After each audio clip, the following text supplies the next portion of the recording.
It's a cat and mouse game for the army fighting militant groups in Kashmir,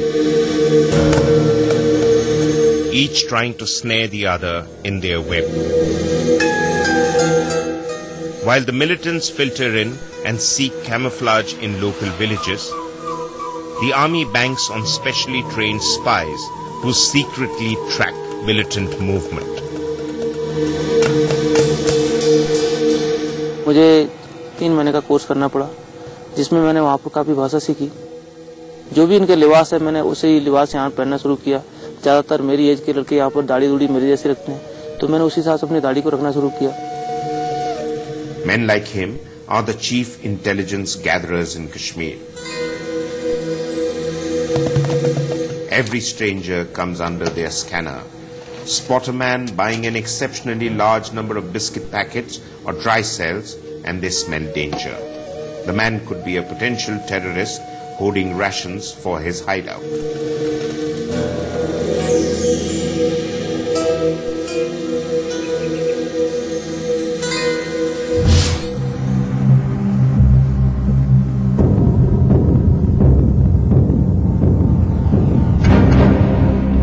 Every year, when the snow melts in summer, militant launch bases in Pakistan-occupied Kashmir swell up.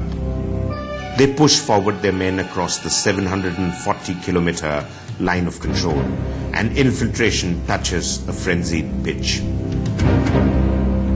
Information from captured and surrendered terrorists, along with human intelligence, suggests that almost 500 militants attempt to make their way into the valley each season. यहाँ से आए, बोले कि वहाँ चलो पाकिस्तान में, आपको वो दिखाएंगे। पैसे दिए, 5-6 महीने रहे वहाँ, 5,000 रुपये दिया था। बोला था बहुत पैसे आपको मिलेंगे, वो करेंगे, मकान बनाएंगे, वो करेंगे, आपको पैसे मिलेंगे, आपको रफल दे देंगे, आप वो करना, ये करना। After the militants cross the LOC and before they reach their targets, they need to lie low for a while. And wooden huts known as dhoks in the mountains are their best bet.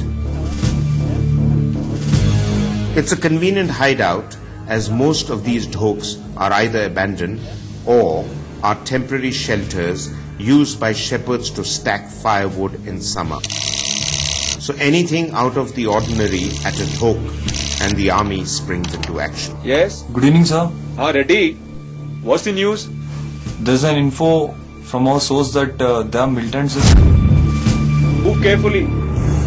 The first thing in my mind when I got the information was to make a very good plan so as not to allow these people to get away from that point. And the second thing in my mind was the safety of my men during the entire operation and the safety of the civilians who live around that area. Once you ensure that no civilians there. Yes, sir. Okay, sir. Okay, sir. अपने इलाके के हरनाट डोक area में कुछ militant छुपे हुए हैं. Once the lieutenant's request for a raid operation is cleared by his commander, the young officer gets down to brass tacks.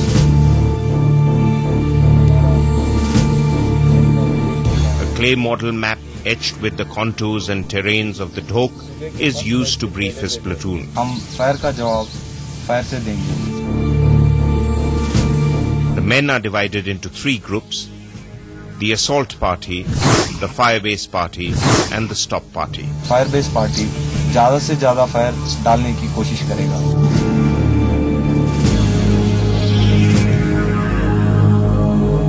कोई शक और सवाल? The attack is well choreographed, every detail discussed, final positions marked out, weapons checked, contingency plans drawn out, and when ready, a final rehearsal check. अगर शक और सवाल नहीं है तो 15 मिनट में रिहर्सल के लिए तैयार.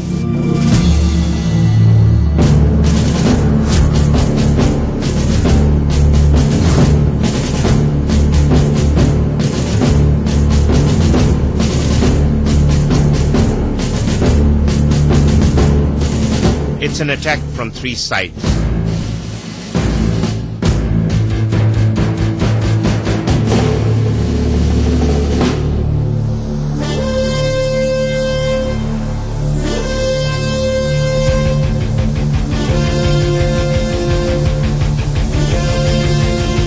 The assault group led by the lieutenant moves in for the kill from the front.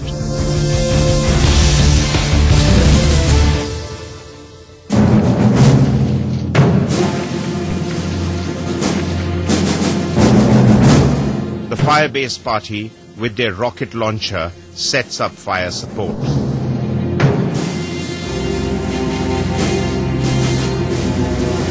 And the stop group takes up vantage positions to ensure no militant gets away. What follows now is a simulated attack with no damage to anyone's life or property.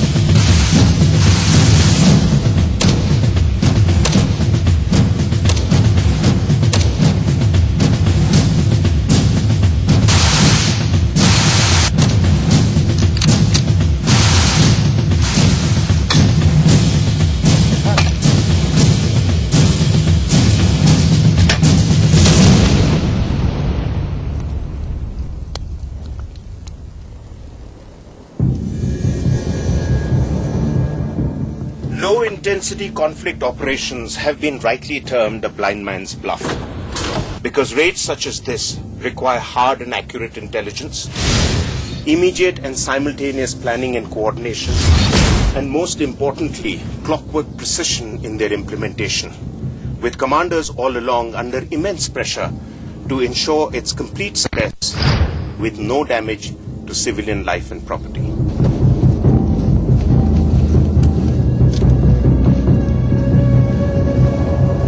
Here you are in Kashmir. Yeah.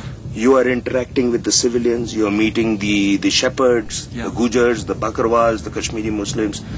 I mean, briefly, what is your understanding of them? See, there was a time when these people were completely against the army. But these days, the times have changed. There's a lot of change in local people who really want to help the army. But even though people have changed, there are many people, a fraction of people who still carry the mindset of having some grudge against the Indian army.